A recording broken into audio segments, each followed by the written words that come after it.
fosse progressivamente administrando os meus egos e posteriormente controlando esses egos. Então, cada vez que tinha alguma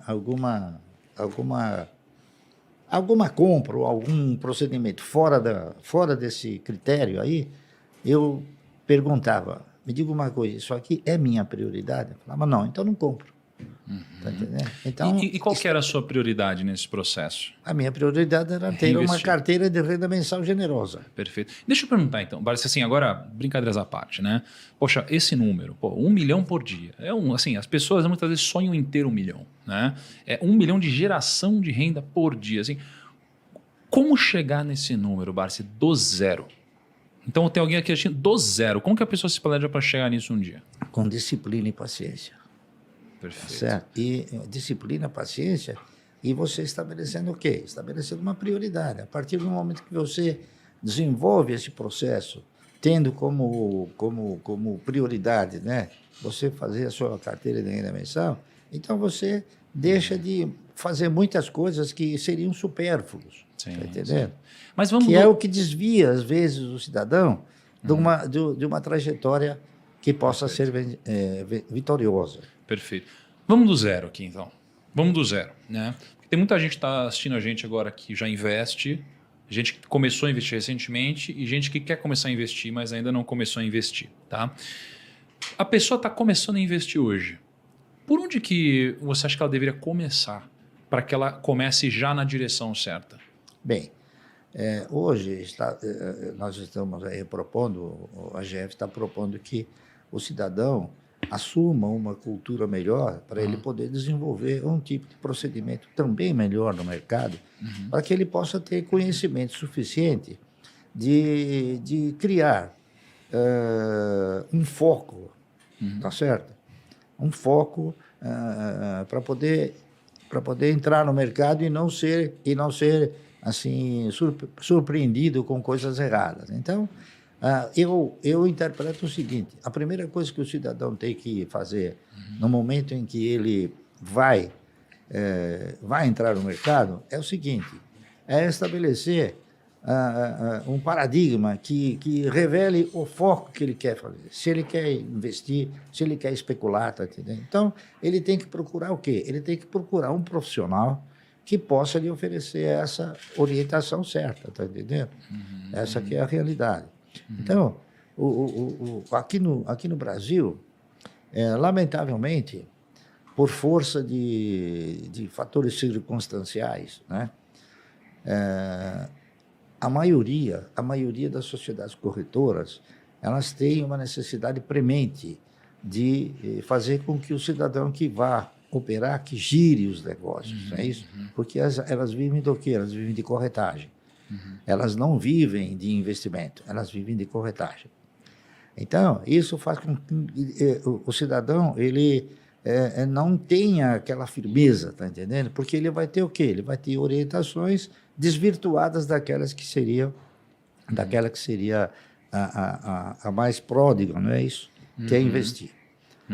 Então, a proposta de se criar uma cultura de investimento, não é isso? É uma proposta que a gente percebe que o brasileiro não tem.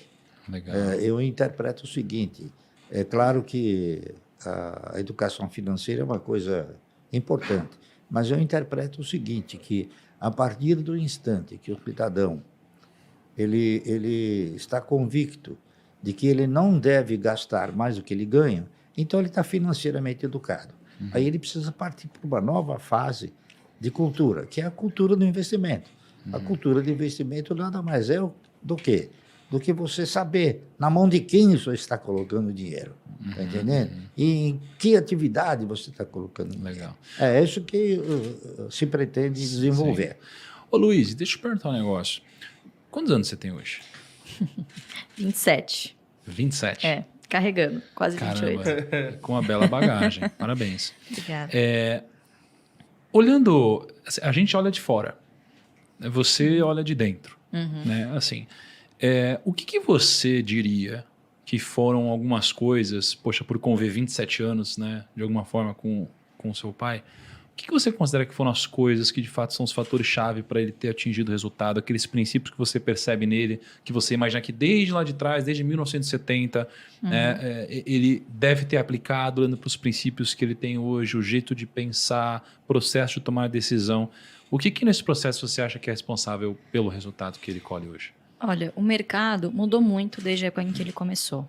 Mas, infelizmente, as pessoas continuam cometendo o mesmo erro, né?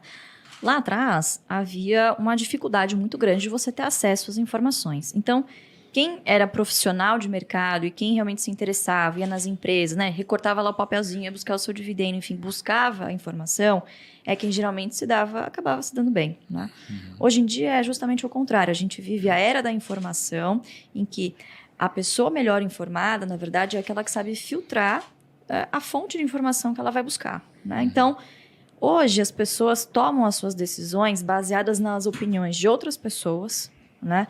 Grupos de WhatsApp, quando, na verdade, a informação pública, né, ela acaba sendo só lida por quem vai até a última frase, né? Então, é uma informação pública, a informação está aí, né? Só que as pessoas não se interessam em ler até o fim. Assim? Ficam acomodadas, né?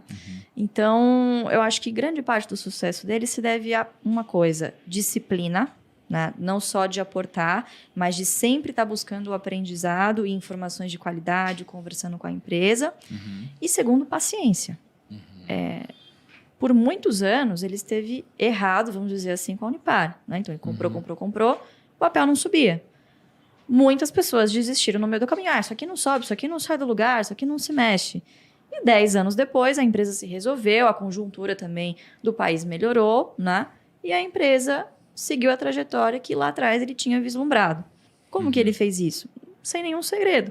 Conversou com os gestores, leu o balanço e falou, isso aqui não pode estar tão barato assim. Tá com problema? Tá com problema, mas vai resolver. A gestão está engajada em resolver. Essa empresa vai ser uma excelente pagadora de dividendos e tende a se valorizar, que isso é uma consequência, né?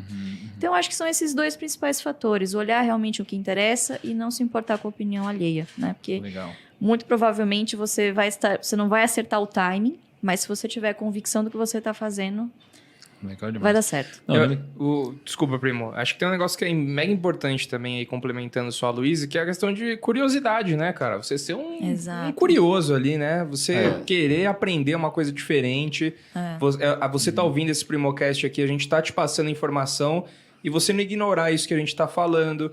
Você saber que, por exemplo, vão ter aulas gratuitas do bar. Se você falar assim, cara, se você pegar e ouvir essa informação e deixar isso pra lá, cara, você tá perdendo muito. Cara, e falando em curiosidade, eu tô com uma curiosidade aqui, que eu tô há 3 anos com essa curiosidade. Meu Deus. Há 3 anos? 3 anos. O cara tá guardando o negócio há 3 anos. 3 anos? 4 anos, Kaique. 4 anos Tô ainda há 4 anos com essa curiosidade. Porque, ó, o Rumo ao Bilhão 4, a gente gravou com o Barsi, certo? Sim, verdade. A gente tá no Rumo ao Bilhão 52. Sim.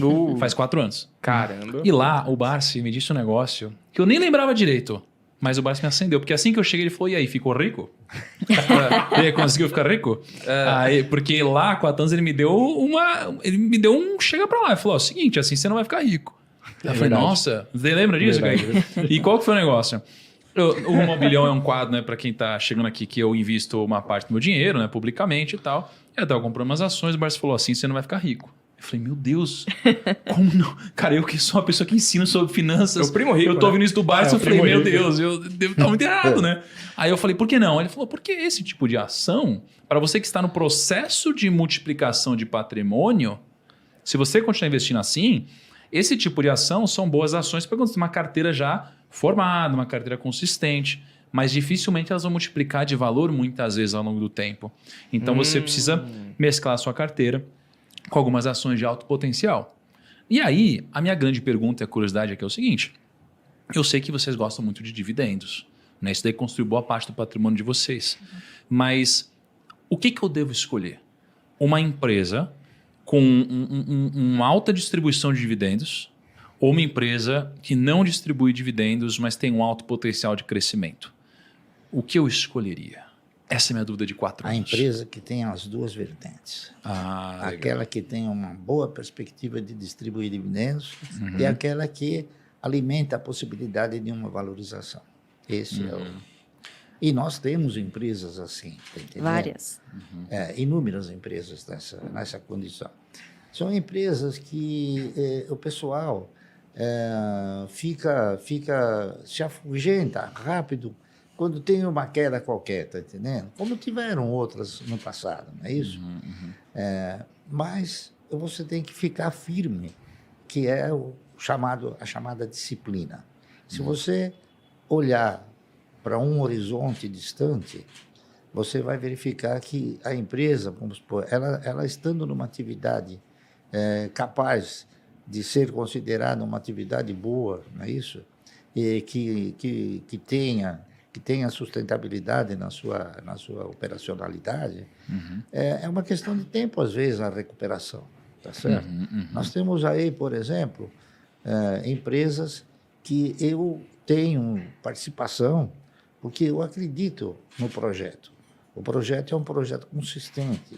A Paranapanema, por exemplo, é um projeto, é uma planta que tem mais de 1.300.000 metros quadrados.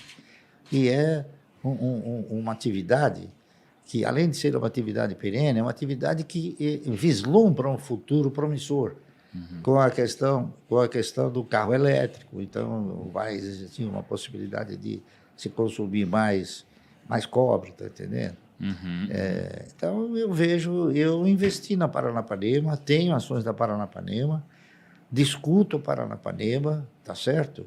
E, com certeza, a Paranapanema está tentando encontrar uma trajetória, um caminho que proporcione a ela um crescimento capaz de acumular esses dois